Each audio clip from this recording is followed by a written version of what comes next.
नमस्कार। क्या कभी ऐसा होता है कि महीने के आखिर में बिल देखकर या लोन की किश्त सोचकर या बस भविष्य की चिंता से एक तनाव सा महसूस होता है? हाँ, बिल्कुल। ये पैसों का तनाव मतलब फाइनेंशियल स्ट्रेस आजकल बहुत लोगों को है।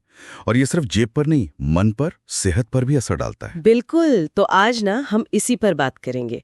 हमारे पास कुछ जानकारी है वित्तीय तनाव मुक्ति के 5 सरल सूत्र के बारे में। अच्छा। मतलब हम देखेंगे कि रोजमर्रा की जिंदगी में कौन से छोटे आसान कदम उठाकर इस तनाव को कम किया जा सकता है। सुनने में तो बहुत अच्छा लग रहा है, प्रैक्टिकल तरीके। हाँ, और इसे समझने के लिए ना हम एक कहानी का सहारा लेंगे, प्रिया की कहानी। ये नाम काल्पनिक है, पर उसकी जो मुश्किलें हैं वो शायद कई लोगों की होंगी। देखेंगे कि उसने कैसे ये पैसों की चिंता से मतलब छुटकारा पाया, और ये खास तौर पर मुझे लगता है भारत में जो मध्यम वर्गीय परिवार है उनके लिए काफी काम की बात हो सकती है। हाँ, बिल्कुल। क्योंकि वो अपनी जरूरतें और सपनों के बीच अक्सर जूझते रहते हैं। सही कहा। तो हमारा मकसद यही है कि इन आसान तरीकों से न एक तरह की वित्तीय शांति, फाइनेंशियल पीस की तरफ बढ़ा जाए। चलिए शुरू करते हैं फिर। जरूर। तो प्रिया, जैसा मैंने बताया, 30 साल की, बैंक में काम करती थी, तनख्वाह थी करीब 50,000 रुपए महीना। ठीक है। सुनने में ठीक लगती है ना? पर असल में क्रेडिट कार्ड का बिल, एक पर्सनल लोन ले रखा था, फिर अचानक घर में कोई मेडिकल खर्चा आ गया। अच्छा। तो होता ये था कि महीना खत्म होते होते ना हाथ बिल्कुल खाली, और फिर वही चिंता कि आगे कैसे होगा। हाँ, ये कहानी तो बहुत जानी पहचानी सी लग रही है।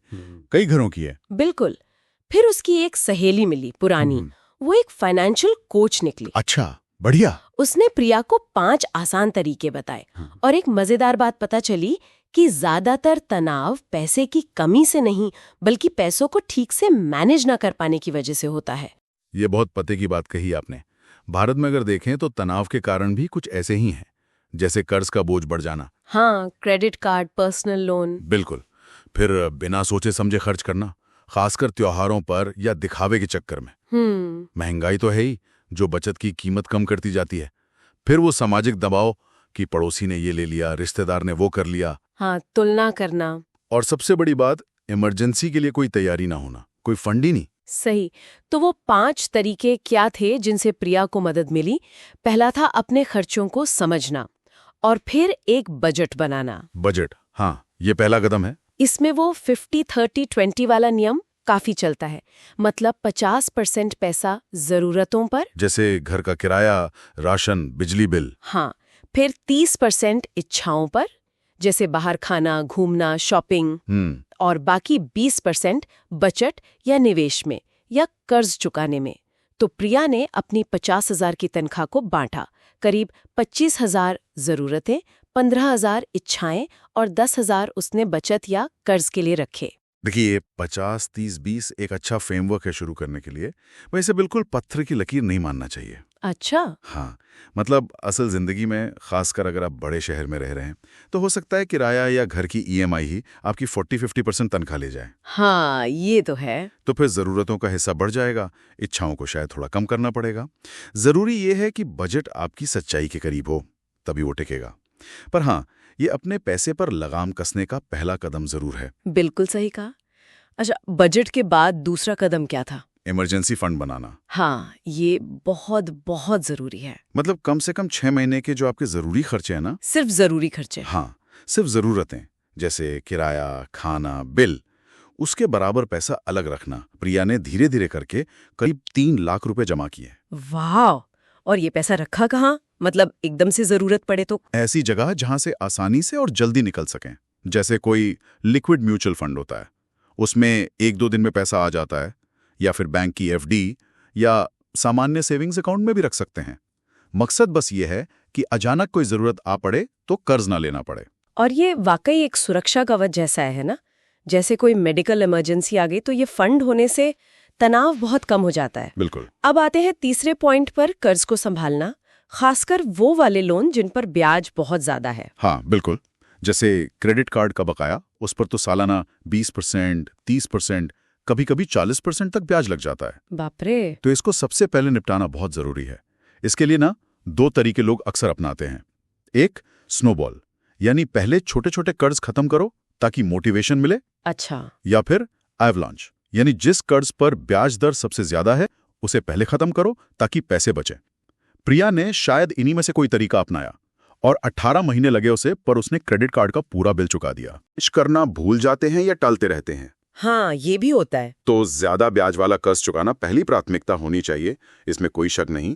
पर अगर हो सके तो साथ साथ बिल्कुल छोटी रकम से ही सही निवेश शुरू कर देना लंबी अवधि में बहुत फायदेमंद रहता है। ये बहुत अच्छा पॉइंट है, और शायद यहीं से हम चौथे सूत्र पर आते हैं, मतलब अपने मूल्यों के हिसाब से खर्च करना। हाँ, पैसा उन चीजों पर लगाना जो आपके लिए वाकई मायने रखती हैं। ये सुनने में थोड़ा फिलोसॉफिकल सा लगता है। हाँ, लगता है, पर इसका असर बहुत गहरा होता है। जब हम ये सोचते हैं कि हमारे लिए जरूरी क्या है, परिवार, सेहत, कुछ नया सीखना या आर्थिक आजादी, और फिर अपने खर्चों को उस दिशा में मोड़ते हैं, तो फालतू के खर्चे अपने आप कम हो जाते हैं और जो खर्च करते हैं उससे संतुष्टि ज्यादा मिलती है। जैसे प्रिया ने महंगे रेस्टोरेंट में बार बार जाने के बजाय परिवार के साथ छोटी यात्राओं पर या अपनी सेहत पर ज्यादा ध्यान दिया। मतलब सोच समझ कर खर्च करना। बिल्कुल। और फिर पांचवा और आखिरी कदम, जो शायद भविष्य की चिंता को कम करता है, छोटे निवेश शुरू करना। हाँ, जैसे SIP शुरू करना, सिस्टमैटिक इन्वेस्टमेंट प्लान। मतलब हर महीने थोड़ा थोड़ा पैसा म्यूचुअल फंड में। हाँ, भले ही 1000 रुपए से शुरू करें या 5000 रुपए से, या फिर पोस्ट ऑफिस की जो योजनाएं होती हैं जैसे किसान विकास पत्र KVP, वो भी सुरक्षित मानी जाती हैं। अच्छा। ये छोटे लेकिन नियमित निवेश होते हैं ना, ये बूंद बूंद से सागर भरने जैसा काम करते हैं। लंबी अवधि में ये एक अच्छी संपत्ति बना सकते हैं और भविष्य को लेकर जो चिंता होती है वो कम होती है। तो प्रिया ने ये पांचों कदम उठाए, बजट बनाया, इमरजेंसी फंड जमा किया, कर्ज निपटाया, सोच समझकर खर्च किया और छोटे निवेश शुरू किए। नतीजा क्या रहा? नतीजा काफी अच्छा रहा। हाँ, बताया गया है कि 5 साल में वो पूरी तरह कर्ज मुक्त हो गई। करीब 15.5 लाख का उसका निवेश पोर्टफोलियो बन गया। तनाव की जो दवाइयां लेती थी वो बंद हो गईं। अरे वाह। और इतना ही नहीं, उसने साइड में ऑनलाइन ट्यूशन देना भी शुरू कर दिया, थोड़ी एक्स्ट्रा इनकम के लिए, और अपने ऑफिस में एक फाइनेंशियल अवेयरनेस ग्रुप भी शुरू कर दिया। कमाल है। ये दिखाता है कि अगर लगातार सही दिशा में छोटे छोटे कदम भी उठाए जाएं तो कितना बड़ा बदलाव आ सकता है। बिल्कुल। तो सार यही निकलता है कि ये जो वित्तीय तनाव है ये कोई परमानेंट चीज नहीं है, इससे निकला जा सकता है। हाँ, प्रिया की कहानी यही दिखाती है। बजट बनाना, इमरजेंसी फंड रखना, कर्ज को मैनेज करना, अपने मूल्यों के हिसाब से खर्च करना और छोटे निवेश शुरू करना, ये ऐसे कदम हैं जो कोई भी उठा सकता है और वित्तीय शांति की तरफ बढ़ सकता है। बिल्कुल।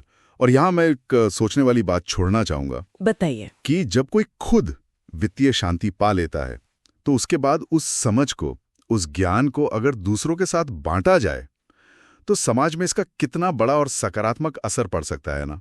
बहुत अच्छी बात कही आपने, दूसरों की मदद करना। तो श्रोताओं, अगर आपको ये बातचीत अच्छी लगी, उपयोगी लगी और आप हमें किसी तरह सहयोग देना चाहें तो डिस्क्रिप्शन में एक UPI लिंक दिया गया है, आप उसके जरिए हमें समर्थन दे सकते हैं। आपका छोटा सा योगदान भी हमें ऐसी जानकारी और लोगों तक पहुंचाने में मदद करेगा। बिल्कुल। तो चलिए वित्तीय तनाव को अलविदा कहते हैं और शांति की ओर एक कदम बढ़ाते हैं। धन्यवाद। धन्यवाद।